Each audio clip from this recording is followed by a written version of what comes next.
Hi friends, ನೀವು ನೋಡ್ತಾ ಇರ್ಬೋದು ಇದು ಕರಿಬೇವಿನ ಸಸಿ ಗಿಡ ಇತ್ತಲ್ಲ.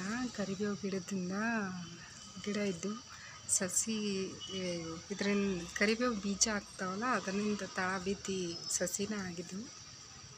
ಸೈಡು ಹೊಲದಲ್ಲಿ ತುಂಬಾ ಸಸಿ ಆಗಿದ್ದು ಅಂತ ಅದಕ್ಕೆ ಅವರು ಯಾರಿಗೆ ಬೇಕೋ ಅವರಿಗೆ ವೈರಿ ಅಂತ ಹೇಳಿದರು.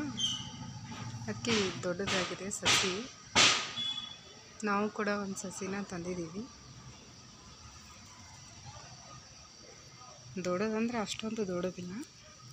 ನೋಡ್ಬೋದು ಇದರ ಬೇರು ಎಷ್ಟು ದಪ್ಪ ಆಗಿದೆ.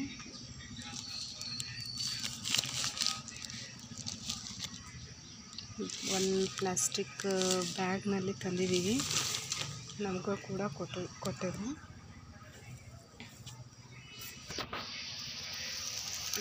ಇದನ್ನು ಹಚ್ಚಬೇಕು. ಚೆನ್ನಾಗಿದೆ. ಸ್ಮೆಲ್ ತುಂಬಾ ಚೆನ್ನಾಗಿದೆ. ಕೆಲವೊಂದು ಕರಿಬೇವು ಇರ್ತವೆ, ಅದ್ರ ಸ್ಮೆಲ್ಲೇ ಇರೋದಿಲ್ಲ. ಆದರೆ ಲೀಫ್ ತುಂಬಾ ದೊಡ್ಡದಾಗಿರುತ್ತೆ. ಇದು ಲೀಫ್ ನೋಡ್ಬೋದು, ತುಂಬ ಚಿಕ್ಕದಾಗಿವೆ, ಚಿಕ್ಕ ಲೀಫ್ ಆಗಿವೆ. ಇದ್ರ ಸ್ಮೆಲ್ ಕೂಡ ಅಷ್ಟೇ ಚೆನ್ನಾಗಿ ಕೂಡ ಇದೆ. ಇದು ಜವಾರಿ ಕರಿಬೇವು ಅಂತಾರಲ್ಲ, ಅದು ಇದು ಹೈಬ್ರಿಡ್ ಅಲ್ಲ. ಹೈಬ್ರಿಡ್ ಕರಿಬೇವು ಸ್ಮೆಲ್ ಇರೋದಿಲ್ಲ. ಜವಾರಿ ಕರಿಬೇವು ಆದರೆ ಸ್ಮೆಲ್ ಇರುತ್ತೆ. ಬ್ಯಾಳೆಯಲ್ಲಿ, ಕಾಯಿಪಲ್ಯದಲ್ಲಿ, ಯಾವುದರಾದ್ರೂ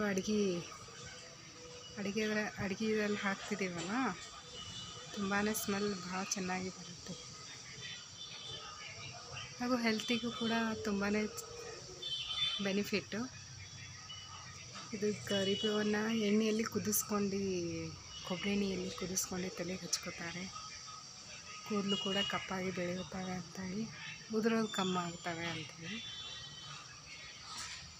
ಇದ್ರ ವಾಸನೆ ಭಾಳ ಚೆನ್ನಾಗಿದೆ. ಗಮ್ಮಂತ ವಾಸನೆ ಬರ್ತವೆ. ಜವಾರಿ ಆದರೆ ಈ ಥರ ಲೀಫ್ ಸಣ್ಣದಾಗಿರುತ್ತೆ. ಹೈಬ್ರಿಡ್ ಆದರೆ ದೊಡ್ಡ ಲೀಫ್ ಆಗಿರುತ್ತೆ.